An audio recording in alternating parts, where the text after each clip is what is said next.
Ayatollah. Let's get right to breaking news. U.S. Central Command now says all 6 service members involved in a plane crash in Iraq are dead.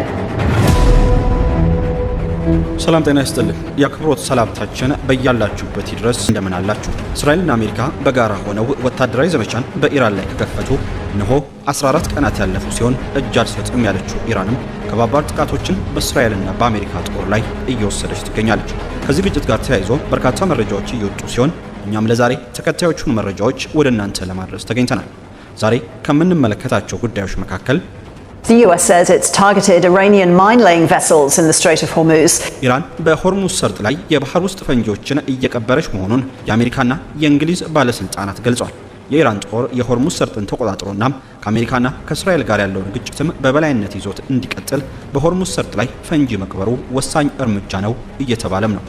አሜሪካ ኢራን ላይ የከፈተችው ወታደራዊ ዘመቻ አካል የሆነ ወታደራዊ አውሮፕላን ኢራቅ ውስጥ መከስከሱን የሀገሪቱ ጦር ማዕከላዊ እዝ አሳውቋል። አሜሪካ አውሮፕላኑ የተከሰከሰው በአየር ንብረት ችግር ነው ብትልም በኢራቅ ውስጥ የሚገኙ የኢራን ደጋፊ ታጣቂዎች ግን መተን የጣለው እኛ ነን እያሉ ይገኛሉ። በአሜሪካና በኢራን መካከል ያለው ጦርነት እየተባባሰ በመጣበት ወቅት የኢራን ድሮኖችና ሚሳኤሎች የአሜሪካን አውሮፕላን ተሸካሚ መርከብ ኢላማ ለማድረግ እየሞከሩ መሆኑን ተሰምቷል። ላይክ፣ ሼር እና ሰብስክራይብ እያደረጋችሁ እስከ ፍጻሜው አብራችሁን ቆዩ። አደገኛው የኢራን ዘዴ ኢራን በሆርሙዝ ሰርጥ ላይ የባህር ውስጥ ፈንጂዎችን እየቀበረች መሆኑን የአሜሪካና የእንግሊዝ ባለስልጣናት ያለፈው ሳምንት ጀምረው እየገለጹ ናቸው። ይህ እርምጃ ቀደም ሲል በኢራን በአሜሪካና በእስራኤል መካከል ተከስቶ የነበረውን ግጭት ተከትሎ የመጣ ሲሆን በዓለም የነዳጅ ገበያ ላይም ከፍተኛ ስጋትን ደቅኗል። በተጨማሪም ግን የኢራን ጦር የሆርሙዝ ሰርጥን ተቆጣጥሮና ከአሜሪካና ከእስራኤል ጋር ያለውን ግጭትም በበላይነት ይዞት እንዲቀጥል በሆርሙዝ ሰርጥ ላይ ፈንጂ መቅበሩ ወሳኝ እርምጃ ነው። የአሜሪካ ጦር ትልልቅ የኢራን የባህር መርከቦችን ማጥቃቱን ተከትሎ የኢራን አብዮታዊ ዘብ ፈንጂዎችን ለመቅበር በመቶዎች የሚቆጠሩ ትንንሽ ጀልባዎችን እየተጠቀመ መሆኑ ተነግሯል። የኢራን አዲሱ ጠቅላይ ሚኒስትር አያቶላ ሙጅተባ ካሜኒ የሆርሙዝ ሰርጥን የመዝጋት እርምጃ እንደ ቀዳሚ የጥቃት መከላከያ መሳሪያነት መጠቀማቸውን እንደሚቀጥሉም በይፋ አሳውቋል። በፈንጂ ስጋት ምክንያት በሰርጡ በኩል የሚያልፉ መርከቦች ቁጥር በከፍተኛ ሁኔታ የቀነሰ ሲሆን ይህም በዓለም አቀፍ ደረጃ የነዳጅ ዋጋ እንዲጨምርና የመርከቦች የመድን ክፍያም ከፍ እንዲል አድርጓል። በባህር ላይ የሚቀበሩ ፈንጂዎች ወይም ናቫል ማይንስ በባህር ውጊያ ውስጥ እጅግ ውጤታማና አነስተኛ ወጪ የሚጠይቁ ስልታዊ መሳሪያዎች ናቸው። እነዚህ መሳሪያዎች የጠላትን እንቅስቃሴ ለመገደብ የራስን ግዛት ለመከላከልና በጠላት ላይ ከፍተኛ ስነልቦናዊና ቁሳዊ ጫና ለመፍጠር ያገለግላሉ። ፈንጂዎች የጠላት መርከቦች ወደ ተወሰኑ የውሃ አካላት፣ ወደቦች ወይም ጠባብ የባህር መተላለፊያዎች አሊያም ስትሬትስ እንዳይገቡ ለማድረግ ያገለግላሉ። ጠላት በፈንጂ በተከለለ ቦታ እንዳልፍ ሲገደድ ወደ ተፈለገውና አስቀድሞ ዝግጅት ወደ ተደረገበት የውጊያ ቀጠና እንዲገባ ለማድረግም ያስችላል። የራስን ወደቦችና የባህር ዳርቻዎችን ከጠላት ድንገተኛ ጥቃት ለመከላከል እንደ አጥርም ማገልገል ይችላል። አነስተኛ የባህር ኃይል ያላቸው አገራት የጠላትን ዘመናዊና ግዙፍ የጦር መርከቦች እንቅስቃሴ ለመግታት እንደ አሲሜትሪክ መሳሪያም ይጠቀሙባቸዋል። የፈንጂ መኖር ጥርጣሬ ብቻ የጠላት መርከቦች ጉዞ እንዲዘገይ ወይም እንዲሰረዝ ሊያደርግ ይችላል። ምክንያቱም ፈንጂን መፈለግና ማጽዳት ረጅም ጊዜና ከፍተኛ ጥንቃቄንም ስለሚጠይቅ ነው። ፈንጂዎች በመርከቦችና በባህር ሰርጓጅ መርከቦች ላይ ከፍተኛ ጉዳት በማድረስ ወይም ሙሉ በሙሉ በማስጠም የጠላትን ወታደራዊ አቅም ያዳክማሉ። አንድን የባህር ፈንጂ ለማምረትና ለመቅበር የሚወጣው ወጪ ያ ፈንጂ ሊያጠፋው ከሚችለው ግዙፍ የጦር መርከብ ዋጋ አንጻር ሲታይ እጅግ በጣም አነስተኛ ነው። አንዴ ከተቀበሩ በኋላ ለረጅም ጊዜ ያለ ሰው እርዳታ በውሃ ውስጥ ተደብቀው ስለሚቆዩ ጠላት አካባቢውን ለቆ ቢሄድም እንኳን ስጋትነታቸው አይቀንስም።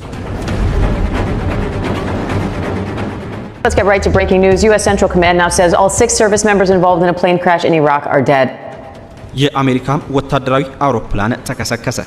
አሜሪካ ኢራን ላይ ከፈተችው ወታደራዊ ዘመቻ አካል የሆነም ወታደራዊ አውሮፕላን ኢራቅ ውስጥ መከስከሱን የሀገሪቱ ጦር ማዕከላዊ እዝ አሳውቋል። እየበረሩ ላሉ ተዋጊ ጄቶች አየር ላይ ነዳጅ የሚሞላው ኬሲ 135 አውሮፕላን የወደቀው በጠላት ወይም በወዳጅ ሀገር ተኩስ አይደለም ተብሏል። በኢራን የሚደገፍ አንድ የኢራቅ እስላማዊ ታጣቂ ቡድን ግን ለአሜሪካው የጦር አውሮፕላን መውደቅ ኃላፊነቱን እንደሚወስድ አሳውቋል። ኢራን ላይ የሚካሄደው የኦፕሬሽን ኤፒክ ፊውሪ አካል በሆነው ነዳጅ መሙያ አውሮፕላን ላይ የደረሰው ክስተት ሌላ የጦር አውሮፕላንንም ያካተተ እንደሆነ ማዕከላዊ እዙ አሳውቋል።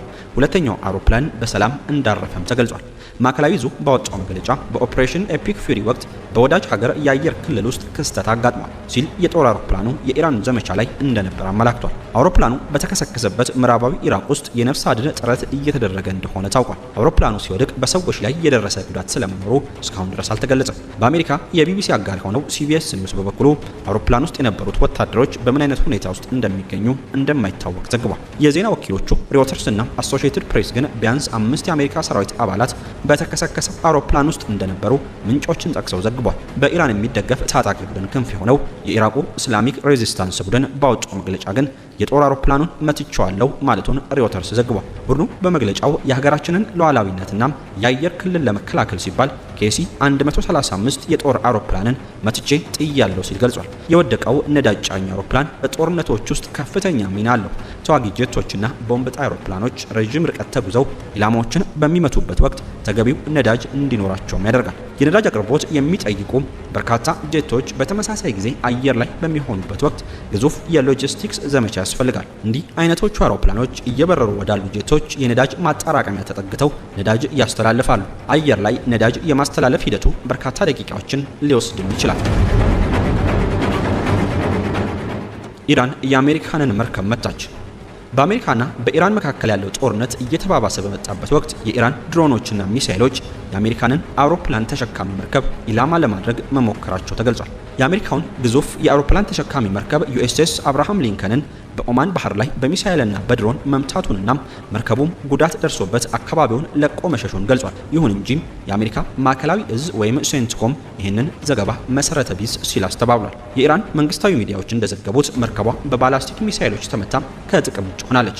የኢራን ፓርላማ አፈጉባኤ መሐመድ ባጋር ቀልቢፋም መርከቧ የመጀመሪያው የሚሳኤል ጥቃት ሲሰነዘርባት ሜዳውን ጥላ ፈርጥጣለች ሲሉ ተሳልቋል። የአሜሪካ የባህር ኃይል መርከቧ አልተመታችም፣ ምንም አይነት ጉዳት እንዳልደረሰባትም ማረጋገጥ እችላለሁ ብሏል። ሴንትኮም መርከቧ በባህር ላይ ስራዋን ስትቀጥል የሚያሳይ ምስል በማጋራት የአብርሃም ሊንከን ግብረ ኃይል በክልሉ የአሜሪካንን ተጽዕኖ ለማስከበር ስራውን እየቀጠለ ነው ብሏል። በተመሳሳይ በየካቲት ወር መጨረሻና በመጋቢት መጀመሪያ ላይ ኢራን ወደ አሜሪካ የጦር መርከብ ሲበር የነበረ ድሮን መላኳ የሚታወስ ነው። የአሜሪካ ማዕከላዊ እዝ ወይም ሴንትኮም መርከቧንና ሰራተኞቹን ለመጠበቅ ሲባል ከመርከቧ የተነሳች F-35 ተዋጊ ጄት ድሮኑን መታመጣሏን አሳውቋል። አንዳንድ ያልተረጋገጡ የማህበራዊ ሚዲያ ዘገባዎች መርከቧ ተመታለች የሚል መረጃ ቢያሰራጩም የአሜሪካ ባለስልጣናት ግን መርከቧ ላይ የደረሰ ምንም አይነት ጉዳት እንደሌለና ጥቃቱ በስኬት መመከቱን ገልጿል። የአሜሪካ ማዕከላዊ እዝ ቃል አቀባይ ድርጊቱ ራስን የመከላከል እርምጃ መሆኑን ገልጸው መርከቧ በአካባቢው ያላትን የጸጥታ ማስከበር ስራ እንደምትቀጥልም አሳውቋል። አዲሱ የኢራን መሪ ያስተላለፉት ማስጠንቀቂያ አያቶላ ሙጅቴባ ኻሜኒ ጎረቤት ሀገራት አቋማቸውን እንዲያሳውቁ አስጠንቅቋል። የኢራኑ ጠቅላይ መሪ አያቶላ ሙጅቴባ ሁሴን ኻሜኒ በሀገሪቱ ላይ ለሚፈጸሙ ጥቃቶች የሚወሰደው የበቀል እርምጃ ተጠናክሮ እንደሚቀጥልና የአሜሪካ የጦር ሰፈሮችን የሚያስተናግዱ የጎረቤት ሀገራትም አቋማቸውን እንዲያሳውቁ አስጠንቅቋል። ጠቅላይ መሪው በሰጡት መግለጫ ኢራን የምትፈልገው በቀል ለታላላቅ መሪዎቿም ሰማዕትነት ብቻ እንዳልሆነ ገልጸው በጠላት የሚገደል እያንዳንዱ ዜጋ ራሱን የቻለ የበቀል ምክንያት ነው ብሏል። እስካሁን የተወሰዱ የአጸፋ እርምጃዎች ጥቂቶቹ ብቻ መሆናቸውን በቀሉ ሙሉ በሙሉ እስኪፈጸም ድረስ ጉዳዩ እንደማይዘነጋ አስገንዝበዋል። ሙጅተባ ኻሜኒ አክለውም የአሜሪካ ጦር ሰፈሮች የሚገኙባቸው የመካከለኛው ምስራቅ ሀገራት ሰፈሮቹን በአስቸኳይ እንዲዘጉ አሳስቧል። በቅርቡ በተፈጸሙ ጥቃቶች ወቅት እነዚህ የጦር ሰፈሮች ጥቅም ላይ መዋላቸውን የገለጹት መሪው የኢራን ኃይሎች ሀገራቱን ሳይሆን የጦር ሰፈሮቹን ብቻ ኢላማ ማድረጋቸውን ተናግሯል። ካሁን በኋላም ይህን እርምጃ ለመቀጠል እንገደዳለን ያሉት ሙጅተባ ኻሜኒ የጦር ሰፈሮቹ በኢራን ላይ ጥቅም ላይ የሚውሉ ከሆነ ጥቃቱ ተጠናክሮ እንደሚቀጥል አሳውቀዋል።